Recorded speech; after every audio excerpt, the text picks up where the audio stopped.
Mesdames et messieurs, chers téléspectateurs, amis et habitués de votre émission Entre nous, bonjour. La Sainte Ingrid Kabongo face à vos écrans pour ce nouveau magazine. Nous sommes présentement à Kinshasa et nous sommes heureux de vous savoir toujours connectés et branchés pour suivre cette actualité. Alors aujourd'hui, dans cette émission, cette série avait commencé depuis, mais on s'était dit que on ne peut pas tous les avoir eus sans l'avoir lui. Sans l'avoir lui, c'est tout autre qu'un homme de Dieu, conférencier, écrivain, auteur-compositeur, businessman et surtout patriote. Il est le pasteur principal de l'Église La Compassion et visionnaire du CREFM ou encore MJT Ministries. Je tiens à taire le nom, mais je crois que vous avez déjà compris. Il est aussi metteur en scène de certaines pièces théâtrales. Il est prédicateur et leader politique chrétien. Il tient autour de ces 4 points, à savoir l'amour, sainteté, puissance et équilibre. J'aime faire ces signes. Alors c'est un missionnaire incontournable. Il sillonne le monde pour apporter l'évangile à tous ceux qui, bien évidemment, ne peuvent pas l'avoir ou encore peuvent tout simplement accepter Jésus-Christ.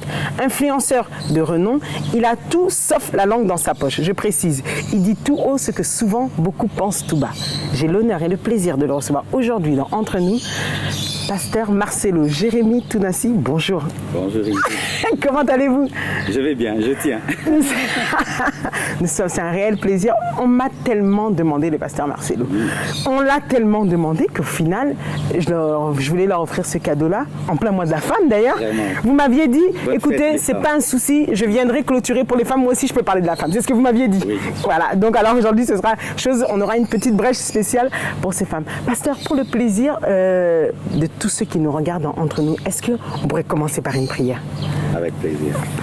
Seigneur, Dieu de gloire, je te remercie et je te rends grâce pour cette émission. Je prie que tu sois l'alpha et l'oméga, que tu nous donnes ta sagesse, ton intelligence et que tous ceux qui suivront cette émission soient impactés, bénis, révolutionnés. Comble-nous de ton onction et ta présence au nom de Jésus-Christ. Amen. Amen. Pasteur, est-ce qu'on peut se dire que la Covid est finie? Vous êtes leader d'opinion, il y en a encore, on voit, ils ne portent même plus de masque. Enfin bon, qu'est-ce qu'on peut se dire? Je ne suis pas médecin, c'est comme si ce n'est pas fini, mais quand même, il n'y a plus trop comme avant. Et les gens sont de plus en plus relax. J'attends qu'ils nous disent clairement que c'est fini. Moi aussi, j'attends. Bon, c'est vrai que c'était une période difficile. Bon, il y en a d'autres à qui ça a permis de se retrancher, de se retourner vers Dieu, puisque la peur, je crois, avait pris bien plus d'un. Et peut-être si vous aurez un message pour quand même que les gens continuent ça. En tant que le leader d'opinion que vous êtes, si vous aurez un message pour motiver ces personnes. Tout d'abord, nous, à La Compassion, nous continuons quand même à porter le masque avant d'entrer dans le temple, à laver nos mains, parce que nous voulons vraiment avoir une confirmation que c'est bien fini, même si on est enfant de Dieu. Il faudrait être prudent. La Bible ne nous demande pas de nous exposer au danger pour que Dieu nous protège. Exactement.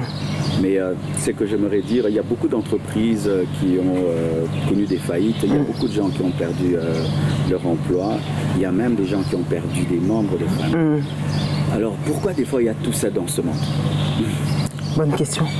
Parce que Dieu veut toujours nous enseigner que ce n'est pas un paradis, la terre. Okay. C'est pour nous donner le désir de l'éternité. Dans chaque bénédiction que Dieu nous donnera, il y aura toujours une petite douleur pour que tu désires le ciel. C'est pourquoi sur cette terre, il y a des problèmes, des difficultés. C'est pour qu'on désire la perfection, le paradis, l'éternité. Alors j'aimerais dire à toutes ces personnes qui ont vu leur vie chamboulée par la Covid, sachez que le ciel n'est pas le paradis, mais pour pouvoir vivre sur la terre, il faut avoir Dieu. Sans Dieu sur cette terre, tu es comme une Ferrari, mais qui cherche à gravir une montagne. Il faut être un 4x4. Pas mal la comparaison, j'ai aimé. Seulement si tu es un homme 4x4 que tu peux tenir, parce que la vie n'est pas toujours plate. D'accord. Il faut les rigueuses, épineuses. Mais quand tu es un homme 4x4 avec Dieu, tu tiens. Et vous savez de quoi vous parlez. Au commencement, est-ce que, pasteur, on peut revenir sur des souvenirs d'enfance, à savoir de la manière dont vous avez grandi. Comment il était, Marcelo, quand il était jeune, à l'école? Je le remets dans 10-12 ans. Un élève comment? Je bénis Dieu. J'ai eu vraiment un père que Dieu avait béni. J'ai eu une enfance d'un enfant béni. Mon père était professeur à l'école et puis il est devenu préfet. Et puis il a commencé à travailler avec l'homme le plus riche de Goma à ce temps-là. Et c'est qui m'a donné vraiment une enfance très heureuse. Je ne manquais de rien. Si je dois parler un jour, je me souviens, mon père avait loué un avion, rien que pour moi. et mon frère pour aller en vacances voir ma grand-mère. J'ai jamais oublié ça, nous étions à deux D'accord. dans l'avion avec mon frère. La grand-mère vivait où? Ma grand-mère vivait à Bukavu, D'accord. je vivais à Goma. Donc il travaillait avec quelqu'un qui avait des avions. Oui. Et on nous a donné un avion, rien que nous deux. J'étais un enfant, mais vraiment je m'étais senti très important. Il s'est battu pour me donner les meilleures études que possible. Oui. J'ai étudié dans des bonnes écoles. Mais on a connu le haut et les bas.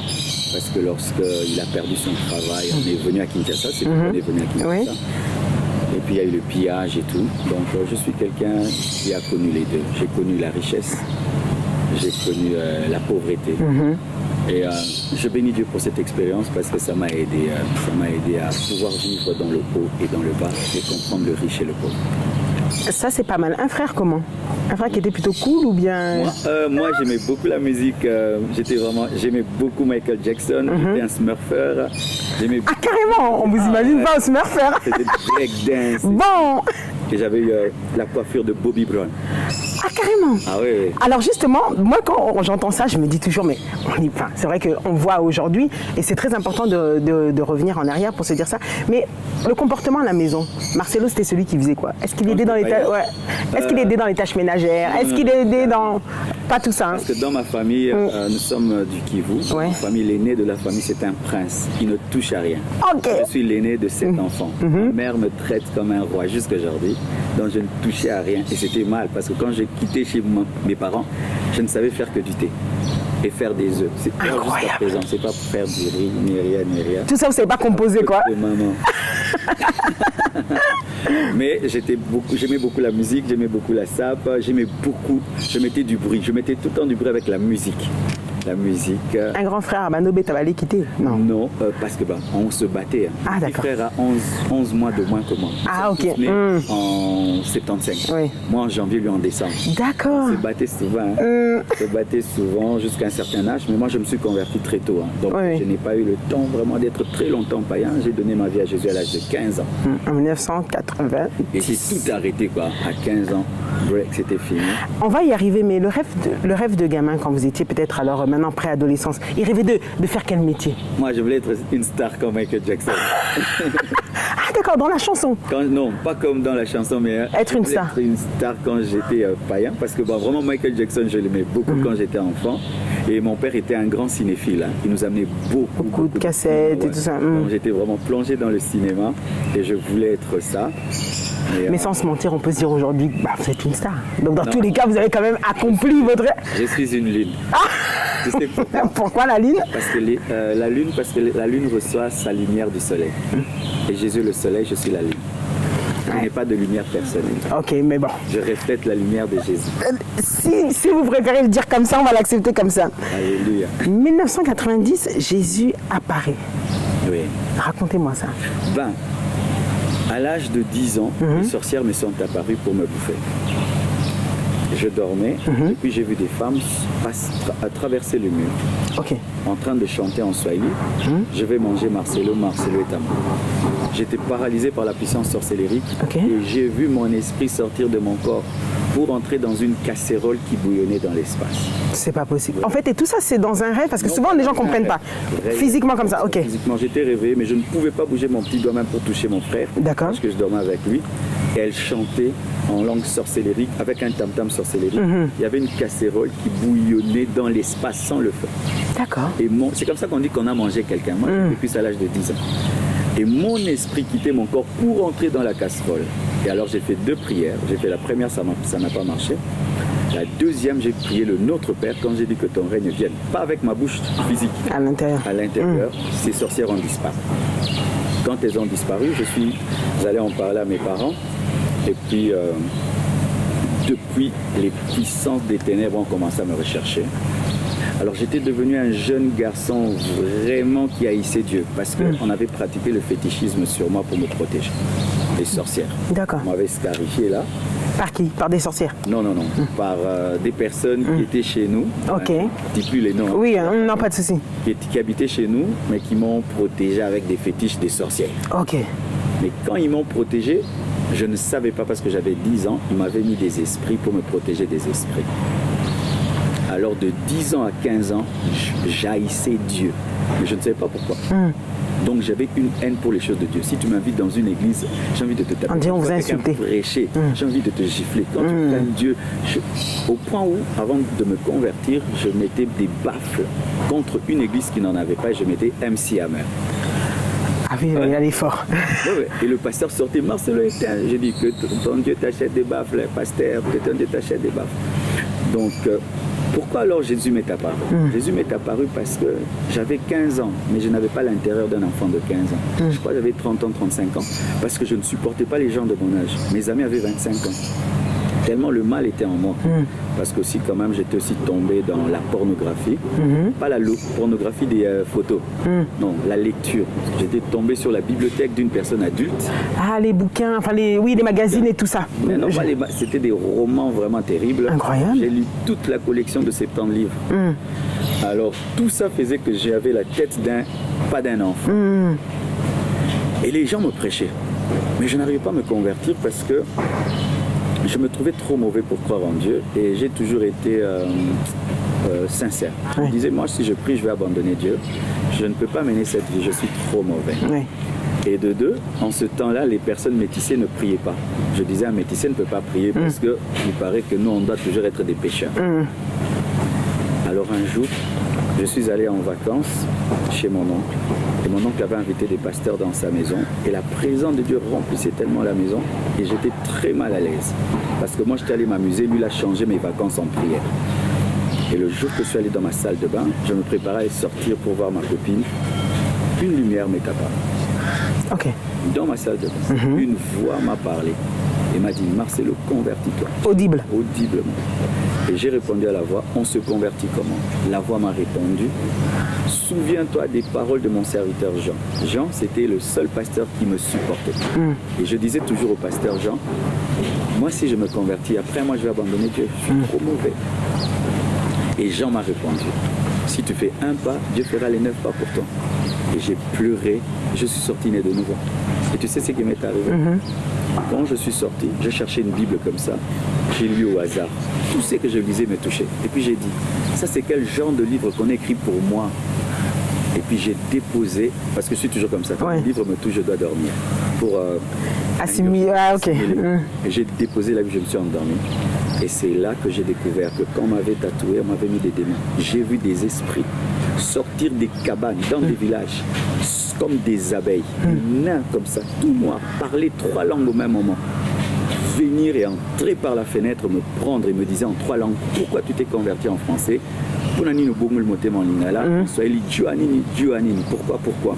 Ils sont entrés dans ma chambre et m'ont pris. Et Ingrid, tu sais, les gens sont très attachés au corps. Le corps est une statue. J'ai vu mon corps comme une statue.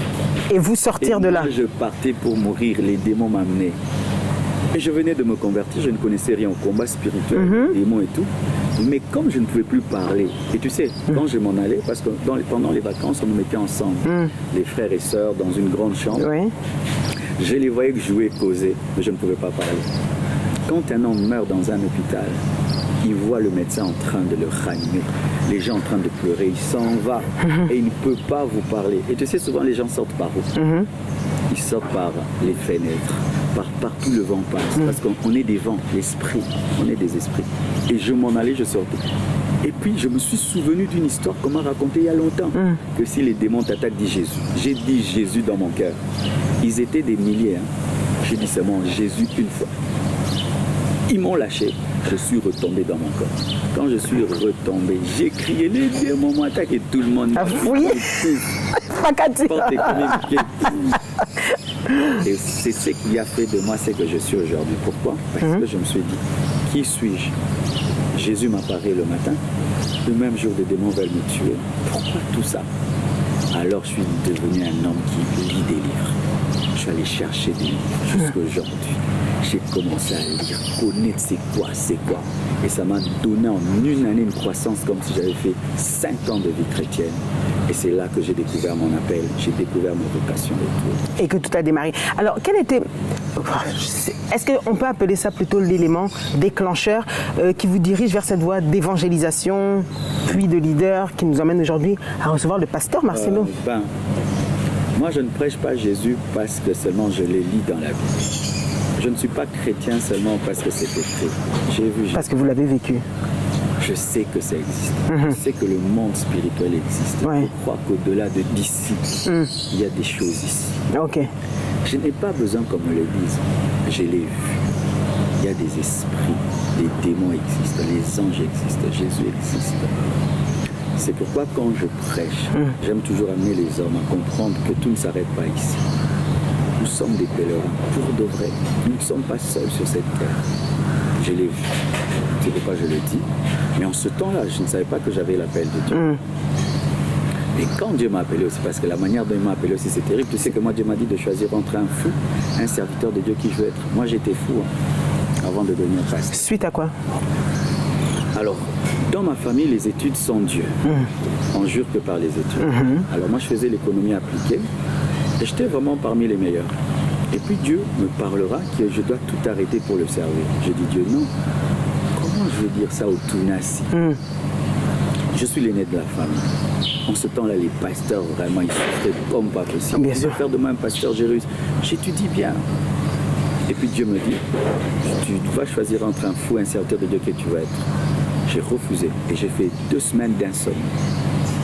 Sans dormir. Dieu te dit, réponds, viens, viens, viens. Pendant 2 semaines, je n'ai pas dormi et un jour, là, je commence à délirer. On m'a amené au CNPP2. Et le médecin me consulte et dit, il faut l'enfermer. On m'a enfermé dans ma chambre pendant 2 semaines. On m'a donné des somnifères. Et quand j'étais guéri, je suis allé à l'université. Tu sais comment j'ai arrêté mes études? J'étais en train de suivre mon cours, sachant que Dieu me disait d'arrêter pour me consacrer. C'est pas que Dieu compte les études, mais moi je voulais étudier pour ne jamais être serviteur de Dieu. Moi je disais... C'était un peu comme si vous vouliez vous cacher là-bas. Yes. Je disais à Dieu, je serai un chrétien, je vais gagner mon argent, je vais donner au pasteur. Mais moi je peux pas être pasteur. D'accord. Des mendiants, des pasteurs, ceci. Parce que j'avais un problème quand même quand je m'étais converti au départ. J'étais un chrétien, mais je méprisais les pasteurs. Parce que j'ai donné ma vie à Jésus à l'âge de 15 ans, mais je l'ai abandonné après. Je suis revenu à l'âge de 16 ans. Pourquoi? Je ne voulais pas aller à l'église. Alors quand Dieu m'a appelé, j'ai dit, je veux être chrétien, mais pas être pasteur. Je veux pas être... Je disais, les pasteurs vivent des mabonzes et tout. Jamais, moi j'étudie. Il y arrivera. Et puis Dieu m'a dit, tu choisis. Alors comment j'ai arrêté mes études? J'étais à l'université. Dieu me dit, mange tes papiers. Mange-les. Mange tes papiers. Le professeur est en train de donner cours. J'ai dit, non Seigneur, ne fais pas ça. Tu refuses d'obéir, tu vas manger tes notes maintenant. Je vais t'humilier. J'ai dit, Dieu, accorde-moi la grâce de quitter avec honneur cette université. Et je te promets, cette fois-ci, de te servir. J'ai pris mes notes, je les ai classées, je me suis levé, je suis parti jusqu'aujourd'hui. Je n'ai jamais dit au revoir à l'université. Incroyable! Je suis même jamais allé récupérer mes dossiers. Et la famille a réagi comment? Les Tunasi. 5 ans sans parler à mon père. Mon père a fait 5 ans sans m'adresser là-bas. Ils ne comprenaient pas. Ah oui. Et je l'en voulais à un certain temps. J'avais de la haine contre mon père. Il a fait 5 ans sans me parler. Mais aujourd'hui, avec du recul, je comprends. Tu es un fils aîné. Tu as tout fait pour qu'il soit bien. Et puis il arrête les études, il va servir un Dieu que tu ne vois pas. Il dit que Dieu l'a appelé. Aujourd'hui, j'ai compris, mais il y a eu vraiment une persécution comme pas possible. Ça a vraiment fait très mal à mon père. Ok. Mes chers téléspectateurs, rien que pour votre plaisir, regardez avec nous quand le pasteur Marcelo Tunasi se met en exercice, prêche ou encore donne la parole, ça donne ça. À tout de suite. Alléluia. Si nous pouvons préparer des appels, des vidéos et des messages que nous recevrons au téléphone, tu dois préparer ton esprit à affronter la tentation et à écouter Dieu et à répondre à Dieu en chargeant ton esprit dans la prière, car la prière te branche à Dieu pour recevoir l'électricité spirituelle. De retour sur ce plateau, mes chers téléspectateurs, dans mon parcours avec le pasteur Marcelo. J'espère que vous êtes à l'aise. Oui, très Tout va bien? Tout va bien. D'ailleurs, je ne vous avais pas demandé la présentation du départ. Vous aviez apprécié? Oui, ça va. Ah, j'avais tout dit. C'est bon. Alors, je me demande, en 1998 ou 98, la compassion voit le jour. D'où est né? Puisque du coup, on revient dans ce que vous nous avez dit, vous quittez l'école, vous arrêtez tout. Ok, vous vous lancez. D'où vient la compassion? D'où est née la compassion? La compassion est née d'une expérience spirituelle. C'est que malgré que j'avais tout arrêté, je ne voulais toujours pas servir Dieu. Oui. Donc j'ai été vraiment quelqu'un qui n'a jamais j'ai jamais voulu être pasteur de toute ma vie. Vous vous êtes battu pour ne pas l'être. Être pasteur, c'est vraiment la dernière des choses que j'ai imaginées dans toute ma vie. Ok. J'ai jamais cherché, j'ai jamais voulu. Alors qu'est-ce qui est arrivé? C'est que quand on m'a interné pendant 2 semaines, après je suis sorti de là. Je suis allé à l'église. Et mon pasteur prêchait, il a dit, Dieu appelle encore les hommes aujourd'hui. Dieu a appelé Moïse pour sauver Israël. Pendant qu'il disait, Dieu appelle les hommes, j'ai entendu dans mes oreilles des millions d'hommes me parler. Ça faisait comme le bruit des grosses eaux. Marcelo, viens nous prêcher l'évangile, nous mourrons. Marcelo, il y en avait tellement. Et du coup, sur ma chaise, j'ai ressenti leur perdition. J'ai ressenti combien ils allaient mourir. J'ai commencé à pleurer sur ma chaise. J'ai commencé à sangloter, puis je suis tombé. Et puis quand je suis tombé, Dieu m'a parlé. Il a dit, Marcelo, qu'est-ce que tu veux que je te fasse pour répondre à mon appel? Ne comprends-tu pas qu'en refusant de me servir, tu vas tuer plusieurs personnes? C'est la compassion qui m'a vaincu. Je suis devenu pasteur, pas parce que j'avais peur de devenir fou. Je suis devenu pasteur parce que j'ai compris que si je refusais de devenir un serviteur de Dieu, des millions d'hommes allaient mourir. La Bible dit, comment se convertiront-ils si la personne qui prêche? Comment prêcheront-ils si la personne qui les envoie? Alors j'ai compris que refuser l'appel de Dieu allait tuer ces millions d'hommes. Aujourd'hui, je les vois dans le monde. Ces personnes existaient. J'ai entendu ces hommes. Donc pourquoi ça s'appelle la compassion? C'est parce que c'est la compassion qui m'a vaincu. Je suis pasteur par compassion. D'accord. La compassion, c'est que... Bon. Alors, qu'est-ce qui est le plus difficile dans sa marche? Avec Dieu. Oui, pour la création d'un ministère. Là, plutôt, pour la création d'un ministère. Parce que beaucoup aspirent, excusez-moi, beaucoup aspirent à devenir pasteur pensant qu'aujourd'hui, à votre époque et à celle d'aujourd'hui, c'est pas pareil. Aujourd'hui, quand on regarde, on a l'impression que c'est plutôt le métier en vogue. Donc on s'est dit, en étant là, c'est plus l'idée de la pauvreté qu'il y avait il y a 30 ans. Donc... Non, c'est Dieu. Alors, la chose la plus difficile dans l'œuvre de Dieu, c'est toi-même. Se connaître? C'est-à-dire que tu acceptes que Dieu te taille, te forme et fasse de toi un instrument pour sa gloire. Le problème de Dieu, c'était Moïse, ce n'est pas Israël. Le problème de Ninive, c'était Jonas, ce n'était pas Ninive. C'est que Dieu maintenant doit te broyer, te façonner pour que tu deviennes l'instrument qu'il veut. Oui. Et c'est quand c'est difficile. La deuxième chose, c'est que tu sers un patron que tu ne vois pas. C'est surtout ça. Alors quand il y a des grèves, tu vas où? Quand il y a des manques de paiement, tu vas où? Quand tout le monde là se lève, tu sers un Dieu que tu ne vois pas, mais aussi, c'est un travail qui ne finit jamais. Tu sais, aujourd'hui, après 23 ans de ministère, je me sens comme si j'étais à la case de départ, comme si j'ai rien fait. Ah, pour vous, vous connaissez toujours pas tout. Parce que Dieu n'est jamais satisfait pour te dire, dors, maintenant tout va bien. Tous les jours, tu dois prêcher comme il se doit. Tu dois tous les jours être au meilleur de ta forme, tous les jours. Et aussi, c'est un travail qui est accompagné de beaucoup de combats spirituels. Parce que tu combats les puissants des ténèbres et Satan ne va pas te laisser gagner les âmes comme ça. Et pour nous, au départ, on a commencé, on n'avait rien. Moi, j'avais que 3 personnes. J'ai commencé l'église Compassion avec 3 personnes, 3 chômeurs. Ouais, c'est vrai que ça sentait pas gros. Ouais. Mais alors, du coup, la vision était laquelle au départ? Si c'est toujours la même qu'aujourd'hui, dans tous les cas. Nous sommes un centre de réveil, d'évangélisation, de formation et de mission qu'on appelle CREFEM. Donc, Dieu m'a appelé à engendrer un mouvement pour le corps du Christ, afin de former, d'envoyer des missionnaires et d'amener le réveil. Et c'est ce que je fais toujours. Ce qui fait qu'aujourd'hui, nous sommes en train d'implanter dans le monde entier. Et je prêche toujours la repentance pour réveiller et pour engendrer des disciples. Et ceux qui ont l'appel au ministère, les former et les envoyer. Et mon message, c'est l'amour, la sainteté, la puissance et l'équilibre. Comme je l'avais dit. Alors, qu'est-ce qui fait, selon vous, qu'est-ce qui fait de vous un bon orateur? Un bon orateur. Est-ce que ça s'apprend, puisqu'au final, comment ça se fait? Alors, comment j'ai appris à prêcher? Alors, d'abord, à l'école, j'aimais beaucoup le cours de français. Et j'aimais beaucoup quand on nous donnait des TP du genre, prenez un texte allez le travailler, vous allez le défendre devant toute la classe. Là, vraiment, j'étais comme en transe.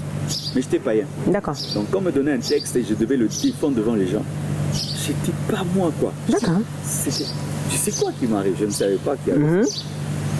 Alors, quand je suis devenu chrétien, les gens m'amenaient prêcher dans des maisons porte à porte. Oui.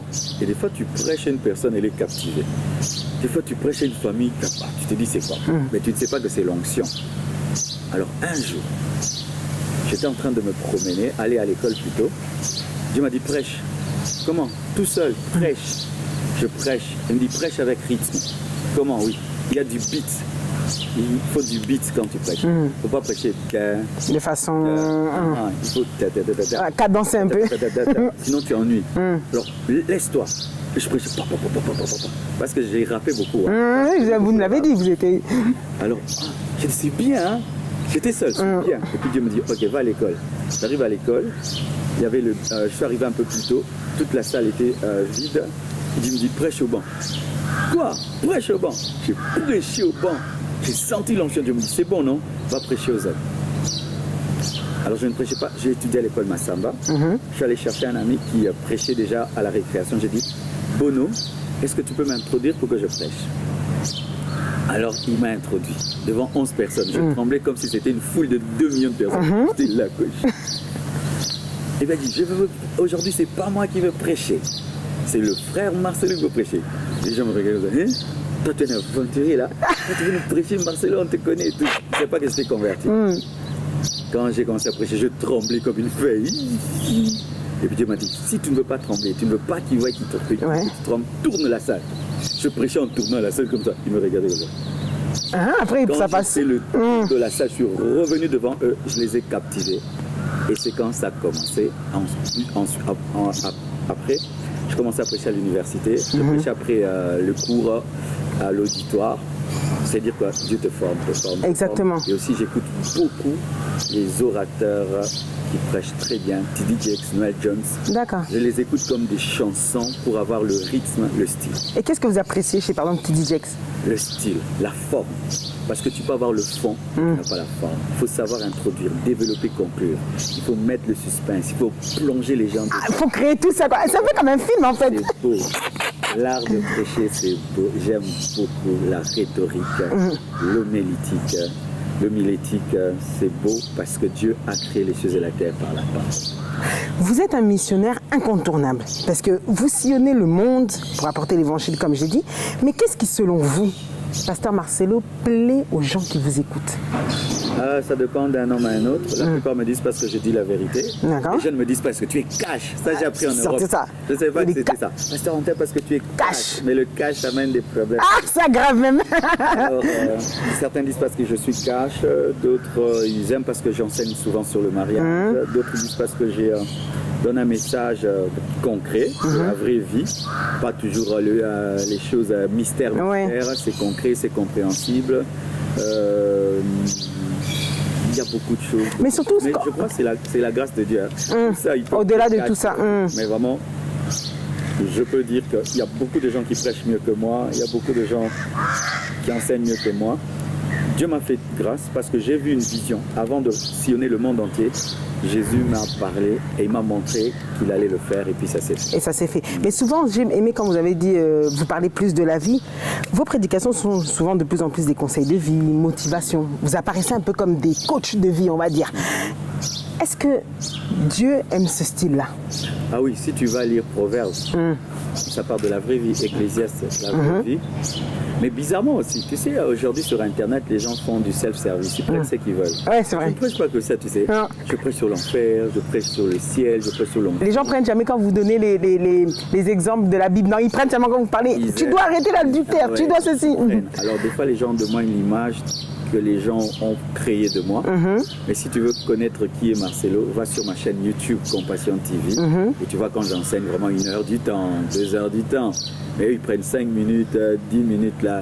Tu ne peux pas maîtriser l'enseignement d'un homme de Dieu en prenant 2 minutes, 3 minutes. Il faut tout suivre. Est-ce que le fait que vous soyez cash, je le dis à la française, le fait que vous soyez cash, est-ce que ça plaît à Dieu? cette manière-là. C'est cache, non? Hein? Répentez-vous, race de vipères. Il a même chicoté dans le temple. Il a dit... Parce que d'autres se le prennent mal, votre manière d'être brute. C'est que les gens ne savent pas. Personnellement, comme ça, je ne suis pas cash. Ça vous vient comme ça quand vous êtes en train de... la chair. Des fois, je vous sens, des fois, on voit, on a l'impression que vous êtes vraiment en colère et vous voulez que ça rentre. C'est l'onction qui me saisit. Mais dans la vraie vie, je ne suis pas comme ça. Je suis deux.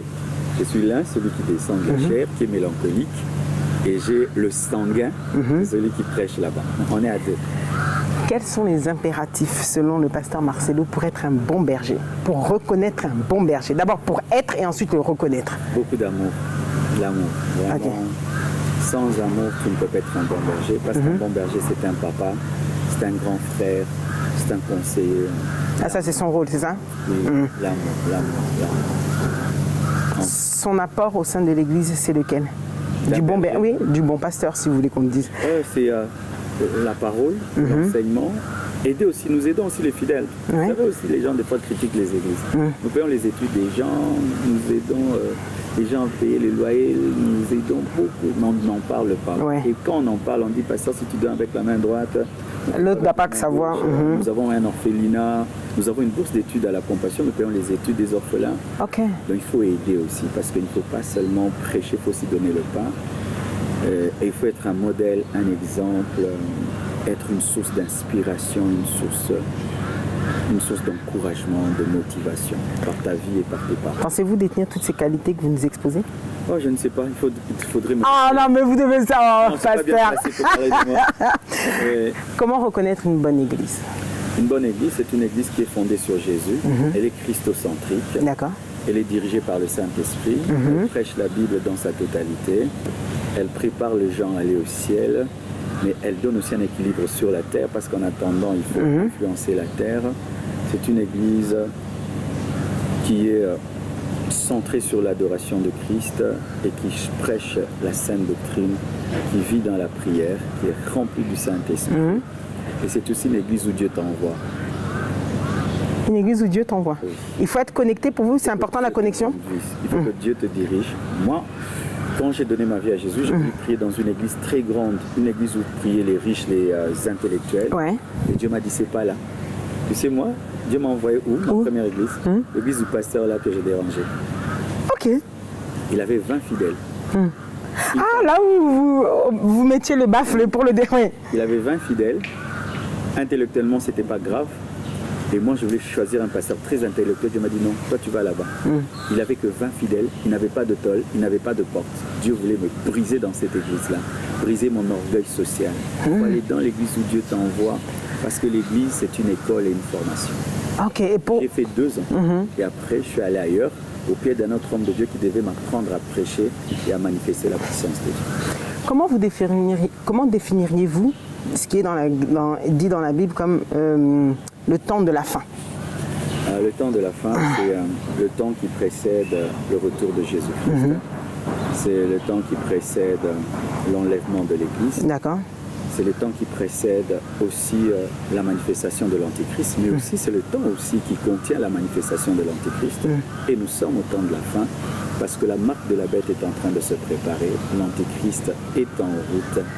Vraiment, s'il y a des gens qui disent que la Bible n'est pas la parole de Dieu, aujourd'hui je crois que par l'Apocalypse ils peuvent respecter la Bible, parce que la Bible dit, dans Apocalypse 13 je crois, qu'il y aura un temps où personne ne pourra vendre ni acheter sans avoir la marque de la bête. D'accord. C'est-à-dire qu'il y aura un temps où la politique va régner sur l'économie et sur le commerce, de sorte que sans un code, tu ne peux exercer le commerce dans le monde entier. Et c'est impossible en ce temps-là. Mais aujourd'hui, avec la mondialisation, le monde est devenu un. Avec la technologie, le monde est devenu un. Et d'ici là, l'Antichrist va paraître parce que le monde est suffisamment mûr pour être dirigé par lui. Et aujourd'hui, à une personne qui nous regarde, qui surprend notre émission et qui nous regarde, si vous aurez déjà des petits signes qui montrent, ou bien comment il pourrait déceler au temps de la fin. Au temps de la fin. Même un ou deux petits son signes. téléphone qu'il a en main. Les réseaux sociaux. Ton téléphone, tu as déjà eu un téléphone et puis après tu le perds. Et puis tu achètes un autre, tu mets seulement ton iCloud. Oui, exactement. Toutes tes données reviennent, quoi. Ouais. Imagine. De deux, tu prends une photo à Paris, tu vas à Kinshasa, on te dit où tu l'as pris. C'est-à-dire les satellites savent où nous sommes. De trois, eh ben, aujourd'hui, avec ton téléphone, tu peux gérer ton Internet, ton compte en banque, ta santé et tout. Mais avec le temps, n'est-ce pas que nous perdons les téléphones, on n'en veut plus, ça devient de plus en plus lourd. Qu'est-ce que l'homme veut? Il aimerait avoir tout ça où? En lui. C'est pourquoi dans les temps qui viennent, les téléphones seront en nous. Nous aurons des caméras dans les yeux. Et ta banque, ce sera en toi. Ainsi, tu traverseras seulement, tu passes par une porte, on débite ton compte, on le crédite. Et lorsque l'Antichrist viendra avec une telle technologie, il pourra vraiment contrôler le monde. On nous parle de métaverse. Métaverse, c'est très très bien, mais l'Antichrist en aura encore besoin.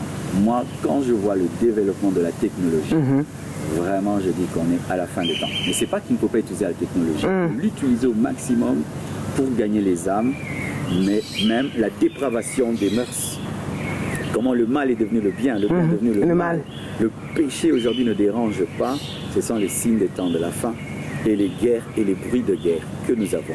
Aujourd'hui, les nations ont des bombes qui peuvent détruire un continent. Nous sommes en train d'aller vers la bataille de l'Armageddon. D'accord. Ici, là. Je ne dis pas que ce qui arrive en Ukraine et en Russie, c'est ça, et ce sont des signes qui précèdent la guerre mondiale qui vient bientôt. D'accord. Alors justement, pasteur, ça tombe très bien qu'on tombe dans ça puisque c'était ma question qui allait suivre. Les églises Corps du Christ ici au Congo sont souvent habituées à ces réseaux sociaux dont vous parlez, sont souvent habituées au scandale et il y a beaucoup dans tout cela qui se perdent, des fidèles qui décident de quitter l'église. Bref, il y a un peu une perdition comme vous le dites. Quand on voit ça dernièrement, suite à un scandale, je pourrais l'appeler, ou bien une prise dans les réseaux sociaux, votre nom est très cité. On s'est demandé pourquoi le pasteur Marcelo, qui a une bonne communication, qui a des fidèles, qui a des gens qui le suivent, qui a des gens qui ont accepté Jésus-Christ à travers sa prédication, reste-t-il muet? Parce que Dieu m'a dit de me taire, la Bible dit, il y a un temps pour parler et un temps pour se taire. Ma bouche ne m'appartient pas, ma bouche appartient à Dieu. Et je ne peux pas l'utiliser s'il n'a pas dit de l'utiliser, parce que nos corps, mes mains, sont des ustensiles de Dieu pour imposer les mains. Alors je ne peux pas faire de mes mains ce que je veux, et je ne peux pas faire de ma bouche ce que je veux. S'il me dit de me taire, je dois me taire et je me tais, c'est tout. D'accord. J'obéis à Dieu, c'est tout. Et ça, c'est à même les gens qui, comme je l'ai dit, pensent à travers, enfin, pensent pas à travers vous, mais acceptent Jésus à travers vous, croient en ce que Dieu a mis en vous. C'est cette réponse-là que vous leur donnez. Oui, parce que moi, je ne l'ai jamais présenté Marcelo, je leur ai présenté Jésus. Oui. Et leur vie est fondée sur Jésus. Vraiment quelqu'un qui m'a écouté prêcher et qui s'est converti, il sait qu'il doit s'attacher à Christ, pas aux hommes. D'accord. Les personnes, Jésus-Christ, on l'a suivi un jour, il a été crucifié. Tu vois, les apôtres ont fui. Après, il a été ressuscité. Ils sont revenus, il les a remplis du Saint-Esprit. On ne répond pas à tout. Et moi, je suis un homme de paix. Et je suis le père de beaucoup de gens. Et Dieu m'a dit de me taire, je me tais, c'est tout. D'accord. Alors, comment Dieu se manifeste en vous? Puisque vous avez dit, depuis tout à l'heure, vous avez souvent répété, Dieu m'a dit ci, Dieu a fait ça, Dieu a fait ci. Comment pasteur Marcelo entend Dieu?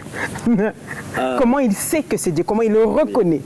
C'est parmi les écoles les plus difficiles de la vie. Lorsque j'étais interné pendant 14 jours, Satan m'a parlé, Dieu m'a parlé et je me suis parlé. Exactement. Cette école était parmi les écoles les plus dures de ma vie. Parce qu'il m'arrivait, j'écris une prophétie, lundi, mardi, une autre la contredit, mercredi, une autre contredit le 2. Oui. Alors j'ai dit, Dieu, quand est-ce que je saurai que c'est toi qui me parle? Quand est-ce que je saurai que c'est moi? Quand est-ce que je saurai que c'est le diable? Parce que même quand le diable parle, il parle comme s'il est Dieu. Et Dieu m'a donné un signe, la paix. La paix de Dieu. C'est-à-dire quand une voix me parle et je n'ai pas la paix de Dieu, c'est un signe intérieur que j'ai. C'est pas papa. Et quand je fais quelque chose sans avoir cette paix, je le regrette toujours. D'accord. Ainsi, moi, Dieu me parle par une forte conviction. Comme quand je te dis que je dois me taire, je sais que Dieu veut. Pourquoi je sens cette paix de Dieu qui me dit tais-toi. Ne dis rien. Alors, de deux aussi, Dieu me parle par des visions, par des songes. Il me parle par la Bible. Il me parle aussi par un homme de Dieu qui prêche, même par un chrétien, même par un païen. Il me parle parce que Dieu nous parle de plusieurs manières. Dieu me parle par les temps et par les circonstances aussi. Dieu me parle aussi par les épreuves. Dieu a 1000 manières de parler, mais moi, principalement, il me parle par des fortes convictions qui émanent d'une paix profonde. Quand le vent souffle en votre défaveur, au-delà de réagir comme ça, vous vous dites quoi? Vous-même, personnellement. Je prie. Prière. Prier sans cesse.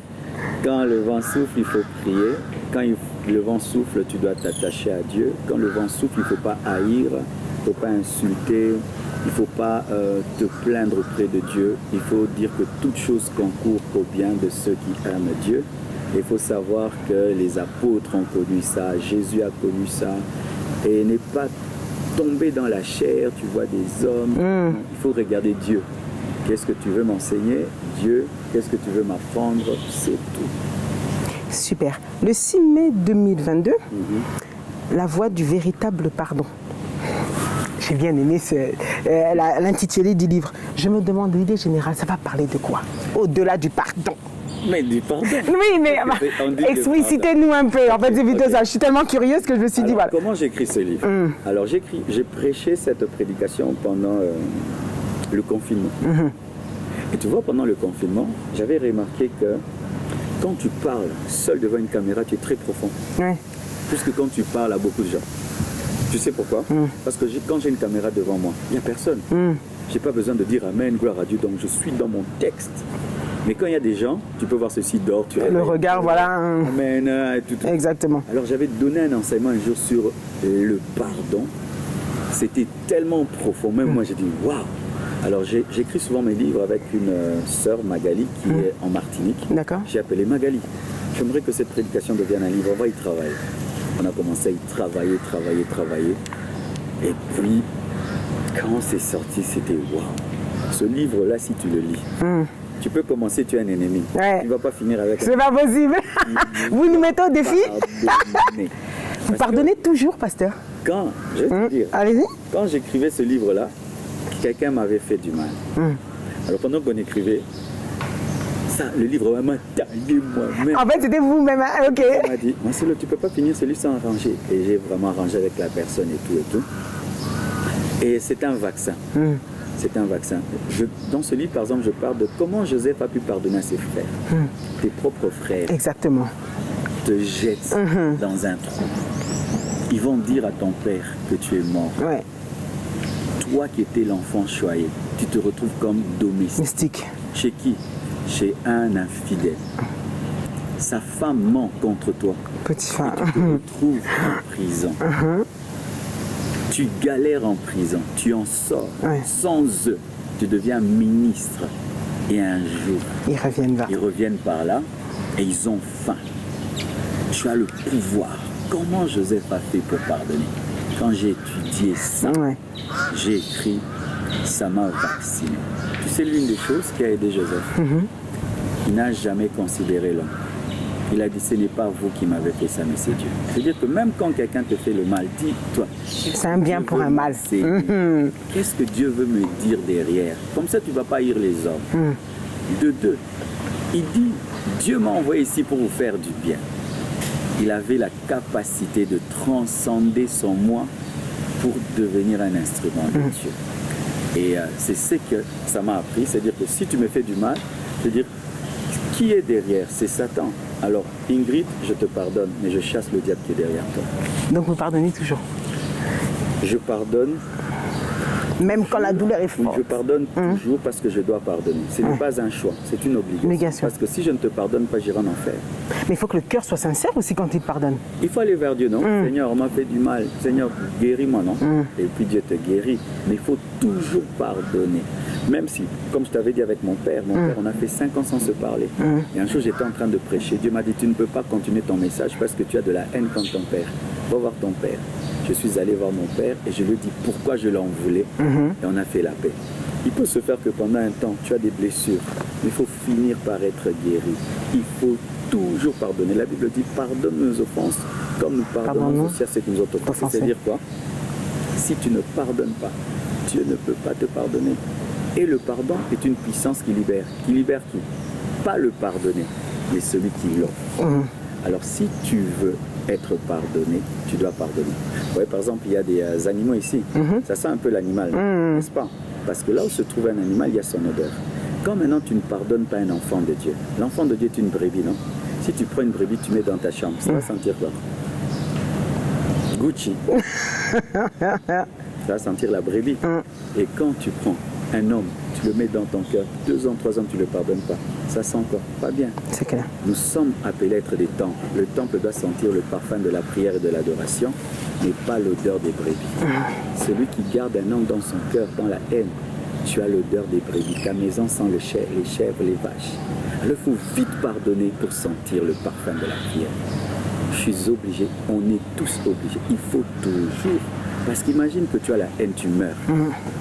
Tu vas en enfer. Oui. J'ai un membre de ma famille qui a eu le corona.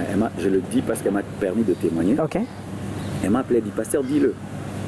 Elle est entrée dans le coma pendant très longtemps. Et puis elle est morte. Elle a vu une lumière, elle allait vers Jésus. Jésus lui a dit, tu ne vas pas entrer, tu n'es pas prête. Tu as de la haine contre 2 personnes. Et Jésus lui a cité le nom de ces 2 personnes. Okay. Même les sobriquets qu'elle leur avait. Elle est revenue, elle a cherché ces personnes. Si elle était morte sans pardonner, elle serait partie en enfer. Je ne te pardonne pas parce que je le veux. Je dois être sauvé. Imagine toutes ces années, j'ai servi Jésus. Et puis je meurs, je vais en enfer. Pardon. Tout ça pour avoir... Il faut toujours pardonner. D'un point de vue objectif, bon, malgré que vous êtes dedans, quels sont les freins des églises du réveil en Afrique?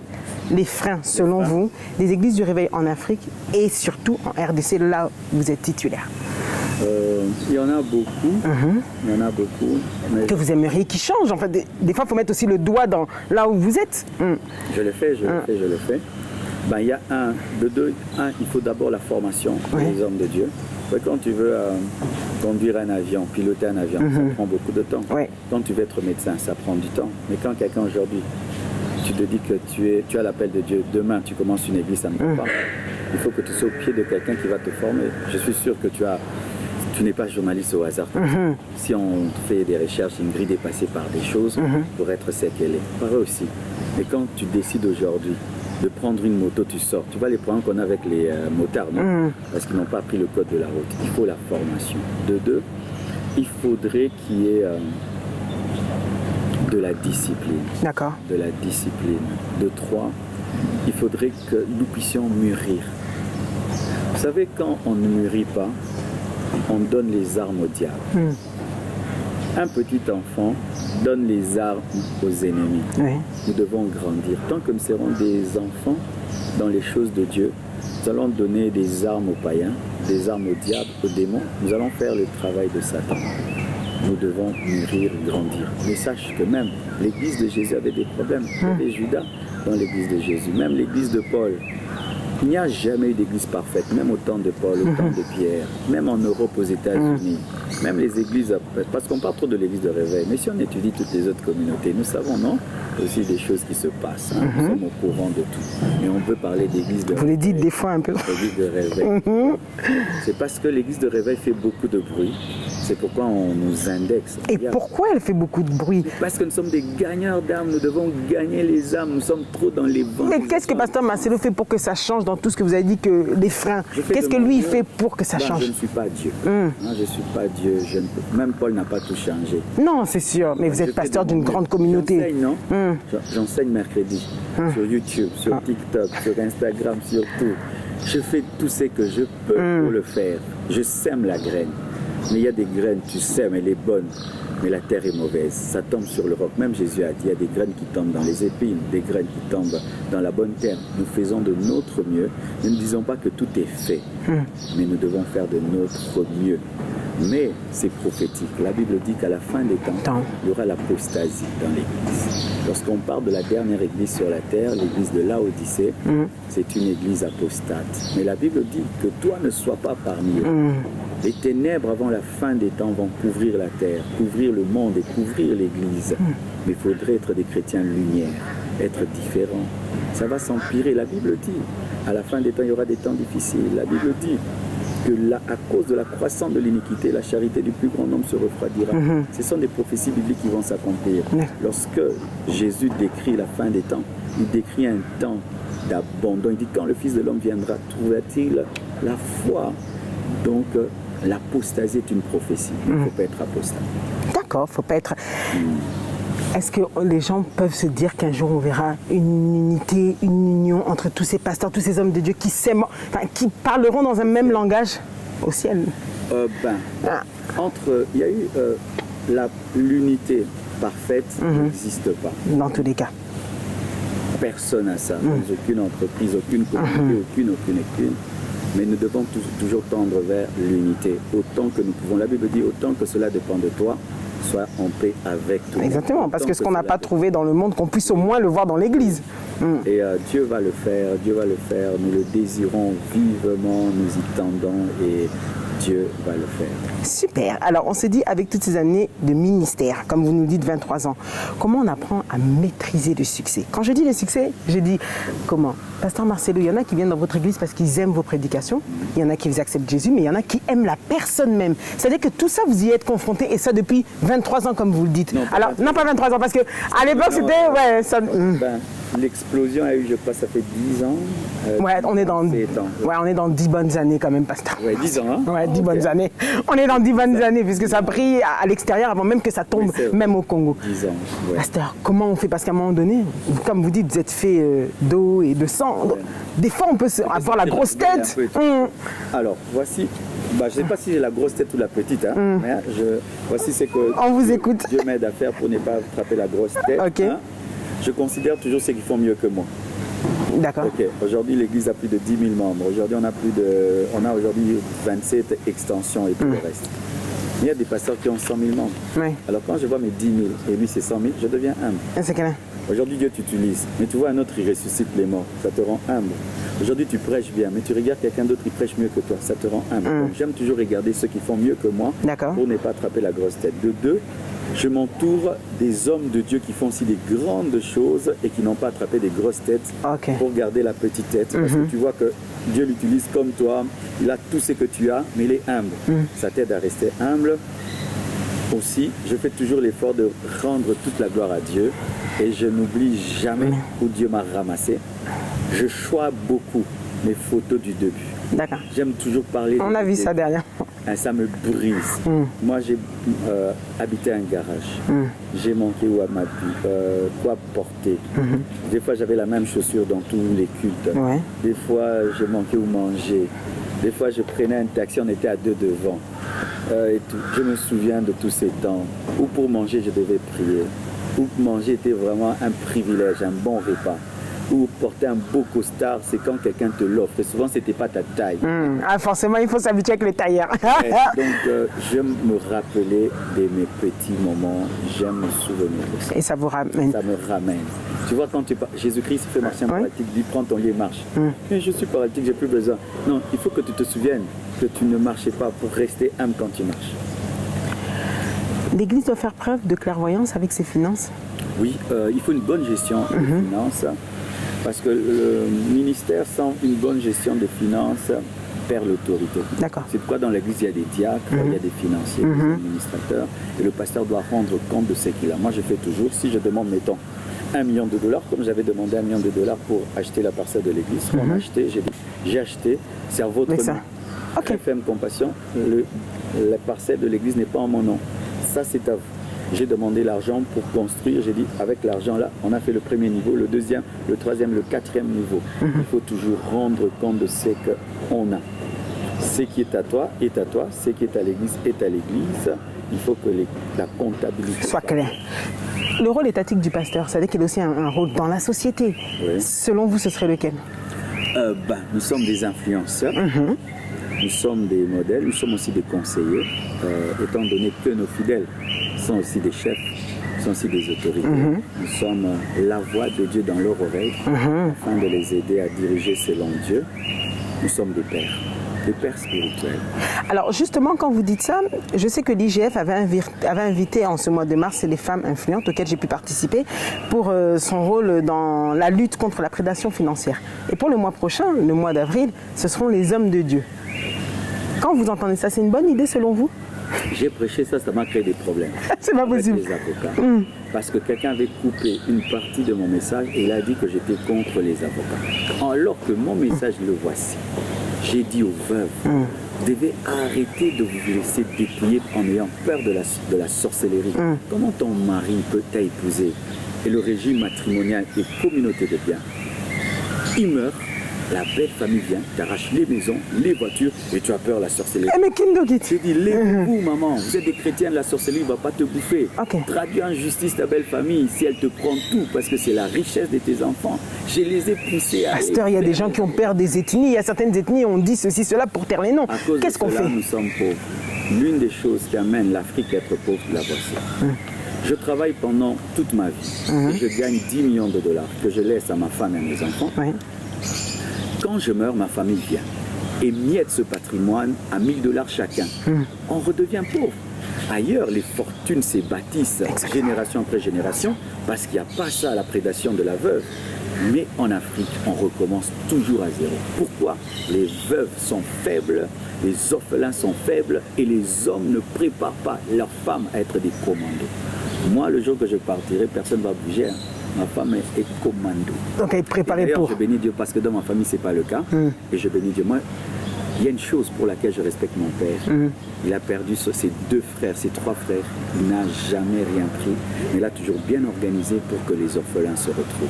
Ok. Et si tout le monde pouvait être comme papa, ce serait bon. On en arrive au quiz du pasteur. Pasteur, c'est 5 petites questions rapides où on le fait à tous les pasteurs.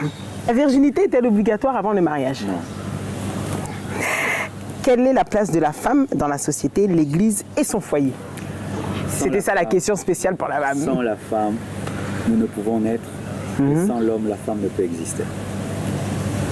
Parce que tout homme sort d'une femme. La première femme est sortie d'un homme. Aujourd'hui, avec l'expérience que j'ai, ma femme vient d'accoucher. Les femmes sont fortes. Très fort. Vraiment, 2 femmes m'impressionnent dans ma vie. Ma mère Et votre femme? et ma femme. Forcément. Et la femme est forte. D'accord. Je peux dire que c'est que je suis devenu, 70% c'est maman, 30% c'est papa. Ok. C'est fort comme message. Comment réagirait le pasteur Marcelo si il venait à apprendre que dans son église, il y a un couple d'homosexuels qui fréquentent la compassion? Je vais les appeler, je vais leur parler, les exhorter, prier avec eux. Comme tout homme, D'accord. je vais leur parler, je ne vais pas chasser, non, je vais leur parler, causer avec eux, comme je fais avec tout le monde. D'accord. La dîme est-elle obligatoire? Quel est son apport? Et à qui est-elle destinée? La dîme, c'est un principe de la parole de Dieu. Ok. Elle est destinée à soutenir l'œuvre de Dieu. Son apport, c'est qu'elle apporte la bénédiction parce que tu prouves à Dieu, par ta dîme, que tu es reconnaissant pour ce qu'il t'a donné. En soi, c'est dire à Dieu merci. Au lieu de dire merci avec ta bouche, tu dis merci avec ton argent. Qui ne verront pas le royaume des cieux? Tous ceux qui refusent de croire en Jésus-Christ comme Seigneur et Sauveur et qui ne persévèrent pas dans sa parole après avoir cru. Pasteur, c'est le face à vous-même. Quelle est votre prédication préférée? Votre prédication de prédilection? Oui, les vôtres. J'aime prêcher la sanctification. La sanctification? Celle dont vous êtes le plus fier, même quand vous la réécoutez. Tout dépend. D'autres ont beaucoup de vues, mais tu n'es pas très fier. D'autres ont moins de vues. Non, celle dont vous-même vous êtes la plus fière, que vous aimez à chaque fois. Ben, je réécoute pas trop. J'écoute une fois mes prédications, pas 2 fois. Et une dernière là, j'avais prêché le même jour avec Pasteur Grégory. J'avais parlé de l'unité. Elle a vraiment impacté beaucoup de gens en septembre. J'aime bien cette prédication parce que j'ai parlé de l'unité des sacrificateurs. Le livre dont vous avez écrit qui vous touche le plus? Le dernier là, sur le pardon. Décidément. Ce que vous aimez le moins? Aller en enfer. Le péché, aller en enfer. J'aimerais pas finir en enfer. Plus belle rencontre dans le métier? J'appelle ça un métier, mais bon, vous comprenez. Il y a beaucoup de rencontres que j'ai eues. Certains, c'est dans le domaine de la prédication, des hommes de Dieu, d'autres dans le domaine de la chanson. Ah, il y en a tellement. Ah, vous pouvez piocher, hein. On ne dira pas que ce sera le plus. Alors, une des bonnes rencontres. Ben, le fait que j'ai rencontré Blanche le jour qu'elle est venue dans mon bureau.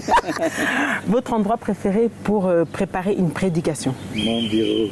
Ah, d'accord. Les avantages et donnez-nous un avantage et un inconvénient de la célébrité. Quand on est pasteur, Marcelo Tounassi. L'avantage, c'est que les gens écoutent les hommes connus. Ça te permet d'être écouté. Ouais. Les avantages, quand quelqu'un veut faire le buzz, qui tire sur toi. Et que faites-vous quand les gens parlent en général en disant « Ah, les pasteurs, je dis en lingala puisque c'est comme ça qu'ils disent « fidèle ». La réaction du pasteur Marcelo aujourd'hui après 23 ans. Quand j'étais un jeune pasteur, ça me touchait. Maintenant, ça ne fait rien du tout, je m'en fous, je sais qui je suis. Si aujourd'hui vous pouvez regarder les téléspectateurs qui nous regardent et donner un message à une personne qui s'identifie à vous, qui aimerait devenir pasteur, ce serait quoi selon vous donnez-lui un conseil pour tenir. On vous écoute. Frère, si Dieu t'appelle être pasteur, il faut plairer. Ce que je peux dire, ne deviens jamais pasteur si Dieu ne t'a pas appelé. Tu seras comme un civil qui va à la guerre, et pas n'importe quelle guerre, 40-45. C'est la pire. Tu as l'appel de Dieu. Et même si Dieu t'a appelé, tu dois être formé, tu dois être taillé. Et aussi, même si tu veux être comme moi, tu ne seras pas comme moi. Parce que chacun sa vie, chacun sa destinée. Et si tu me veux, tu dois avoir et mes douleurs et mes joies. Parce que tu ne peux pas vouloir être comme Moïse sans avoir son bégaiement. Alors, cherche à connaître ta destinée, poursuis-la. Et épanouis-toi au maximum. Pas pour ta gloire aussi, pour la gloire de Dieu. C'est ce que je peux te dire. Et fais de Jésus le centre de ta vie. C'est l'ami parfait qui sera toujours là pour toi. Au moins, c'est dit. Beaucoup d'implantations. 2022, le pasteur Marcelo nous réserve quoi? On a vu déjà des implantations. J'ai vu à Abidjan des nouvelles églises, en France, nouvelles églises. Enfin, il y en a un peu partout. Je suis vos statuts, je me dis, mais qu'est-ce qui se passe? Alors, Dieu m'a convaincu que nous devons rattraper le temps. Il a dit racheter le temps car les jours sont mauvais. Tu vas voir, les banques sont partout. Quand tu vas en Europe, partout, il y a des églises qui ne sont qu'un seul endroit. Alors quand Dieu nous a donné l'impact médiatique, il y a des gens qui réclament, pasteur, une église à Abidjan, pasteur, une église à Goma, une église. J'ai dit, je ne peux pas aller partout. C'est clair. Je peux envoyer. Alors le Seigneur nous a mis à cœur de commencer à ouvrir au moins 10 églises chaque année. Okay. Et cette année, nous allons ouvrir une église à Yolo, une église à Quilungongo. Parce que les gens disent seulement à Paris. Quilungongo. Nous allons ouvrir à Paris, nous allons ouvrir à Mons, nous allons ouvrir à Brazzaville, nous allons ouvrir à Kindélé. Derrière le Kindélé, je vois très bien dépasser le campus. Nous allons ouvrir encore où j'ai oublié, mais il y en a 10 que nous allons ouvrir cette année. Je vais sortir 2 livres de plus, en plus de celui-ci, sur le choix du conjoint, sur comment vaincre l'esprit de divorce. Nous allons déménager cette année, aménager en face pour finir les grosses œuvres du temple. Parce que là où nous sommes, il faut qu'on quitte, parce qu'on doit casser la moitié du temple. En face, mais où? J'essaye de voir. Offensive, en diagonale. D'accord. Une très grande parcelle que nous allons louer pour achever les grosses œuvres de l'église. Aussi, cette année, je dois sortir des clips parce que je chante. Justement, par contre, c'est pas toujours le même succès que... Comme qu'on ne peut pas réussir partout, hein, pasteur. En ce moment, moi, je chante pas pour le succès. Je chante parce que j'ai une dette. Oui. C'est-à-dire que j'aimerais que les cantiques que je chante dans ma douche, que quelqu'un puisse chanter dans sa voiture, c'est tout. Encore à Michael Jackson, bon, bref, parenthèse. Mais Dieu ne m'a pas dit de mettre trop d'emphase sur la musique. Certains Dieu fait, mais moi Dieu m'a dit de mettre plus d'emphase sur la parole, l'enseignement, et peu sur la musique. D'accord. Parce que chacun comment Dieu le croit. Mes chers téléspectateurs, il nous reste bien évidemment pour la dernière partie Confiez-nous tout, mais avant tout, j'avais aimé cette pensée du pasteur Marcelo. Regardez-la, c'est 30 secondes et on se retrouve juste après. Le plaisir qu'engendre le péché est une vanité, parce qu'il s'accompagne toujours de culpabilité et de regret. Amen. Confiez-nous tout. Pasteur Marcelo, que faites-vous de votre temps libre? Quand vous n'avez rien, le peu de temps libre, on imagine, parce que vous êtes souvent un peu partout. Ici, je mets toujours une table de ping-pong. Le lundi, c'est mon jour de repos, c'est lundi. Lundi. Parce que samedi, c'est pas samedi. Samedi, on prépare les 3 cultes. D'accord. C'est lundi que je fais le break. J'aime jouer au ping. J'ai un professeur de ping-pong qui vient. Mes amis viennent, on joue au baby-foot. D'accord. Vous êtes assez fort au ping-pong ou... Non, ping-pong, bien. Le baby-foot, c'est fort. D'accord. Et puis, je joue aussi au billard. Des fois, je joue au basket là-bas. Des fois, je nage. Est-ce que vous tentez le trampoline que j'ai vu? Non, pas? je n'ai jamais tenté Je vais tisser. Je vais me café, c'est pour les enfants. La natation, ping-pong, billard, bébé foot et je fais un peu de boxe. Ben, c'est pour le cardio parce que le boxe travaille le cœur. Le cardio, oui. Je fais du sport et puis je peux regarder aussi un film avec mes enfants. Justement, j'allais vous demander film de prédilection. C'est-à-dire un film que même s'il repasse, vous le re-regarderez, je ne sais pas, depuis la nuit des temps. Il y a un film que j'ai aimé, c'était un médecin. D'accord. Un médecin, c'était un médecin noir. Ouais. Qui devait opérer quelqu'un, on ne croyait pas. Des films pareils qui partent d'une histoire vraie. C'était une histoire vraie. D'accord, ok. D'un médecin qui avait sa mère qui l'encourageait, qui lui disait toujours tu seras grand. Et un jour, il devait opérer un enfant. Tout le monde avait dit qu'un noir ne peut pas le faire. Il a réussi. Il a fait ici. J'aime de tels films. Plat préféré? Mon plat préféré avant. Ok. Parce que là, maintenant, j'ai commencé un régime. Alors avant, c'était le makemba. Mais ça me faisait grossir, j'ai arrêté. Maintenant, oui, j'aime la friture. pastèque. Ah ouais, bon c'est vrai que c'est un fruit léger et puis qui permet d'éliminer, c'est vrai. J'aime la pastèque, mais avant c'était le makemba, mais j'ai arrêté de prendre le makemba, ça fait grossir. Aujourd'hui, si j'entre dans la voiture du pasteur Marcelo, quelle chanson revient ces 3 derniers mois qu'il écoute souvent? Ah, j'écoute une chaîne, les gens seront étonnés, Ouais. BLSD. BLSD. À la radio? Non, sur YouTube. Sur YouTube, d'accord. C'est une chaîne des jeunes musiciens. Et ces derniers temps, il y a un qui me fait du bien, c'est un Chinois. Il chante trop bien, c'est ma chanson ces derniers temps. Il parle de la crucifixion, de l'amour pour Dieu. C'est ma chanson ces derniers temps, la chaîne BLSD. Au lieu de dire Blessed. Blessed Gospel. Bah, eux, ils ont mis BLSD. Ok. Donnez-nous une qualité avec laquelle vous vous connaissez et un défaut que vous aimeriez changer. Ma qualité, j'ai du mal à le dire. Hein. Dis-moi, peut-être. On peut avoir des qualités, il peut être souriant, vivable avec les gens, il peut être cool. Je suis cool. Bon, un défaut, par contre, on ne sait pas. Un défaut. Que vous aimeriez changer. Des fois, je suis en train de beaucoup changer. Ne pas parler des fois quand tu dois parler. Apprendre à me retenir. Dieu m'aide maintenant, j'ai appris à me retenir. Ok. Boisson préférée? L'eau. Couleur l'eau préférée? froide. L'eau chaude, l'eau tiède. Couleur préférée? Le bleu. Le dernier cadeau que vous vous êtes offert en fermant les yeux? Une belle voiture. Pasteur, ça paye bien. Non, je demandais, comme ça, c'était au passage. Moi, payer Dieu paye bien. Ok, super. Dans tous les domaines. J'ai aimé cette réponse. Je paye aussi. Ce que vous aimez par-dessus tout? Jésus, vraiment, Jésus. Ce que vous détestez au plus haut point? Le péché. On est tous pécheurs, non? Ah oui, le péché t'amène en enfer, maman. Moi, D'accord. Ok. Le péché, il amène en enfer. On se sépare de Dieu. Je hais le péché. Imaginons, vous avez une baguette magique, mais je le remets dans votre contexte. Si Jésus apparaît... Tu dois faire un miracle. Oui, voilà. Si Jésus apparaît dans un rêve, comme il a déjà fait, et il vous demande ce qu'il peut faire pour vous, dire, Marcelo, qu'est-ce que tu veux que je fasse là, tout de suite, pour toi? Sans réfléchir, vous dites quoi? Qu'il enlève le serpent du jardin d'Éden. Parce que s'il n'y a pas de serpent, il y aura pas tous ces problèmes. Donc vraiment que ce jour-là, il coupe la tête du serpent là qui parle pas à Ève. Le pays de vos rêves pour une retraite. Alors, on dit qu'il n'y a jamais de retraite, mais où, dans tout ce que vous avez visité, un endroit où vous aimeriez bien alors vous reposer peut-être même un mois. J'ai aimé Luxembourg. C'était très calme. Très paisible, hein? Très paisible, Luxembourg. C'était très paisible. J'ai beaucoup aimé. S'il y a un endroit, j'aimerais me reposer là-bas. On m'a parlé d'autres endroits où je ne suis pas encore allé. Mais s'il faut parler d'où je suis allé, j'ai aimé la paix et la quiétude du Luxembourg. D'accord. Le pasteur Marcelo, un papa comment? Poule ou sévère? Papa poule ou sévère? Non, je suis pas très sévère. Je suis un ami. Mais ils savent que papa n'a pas besoin de crier pour ne pas faire. Mais je suis vraiment leur ami, leur pote. Mais je les éduque dans l'amitié, mais avec fermeté. Ils savent qu'on ne peut pas faire ça et pas ça.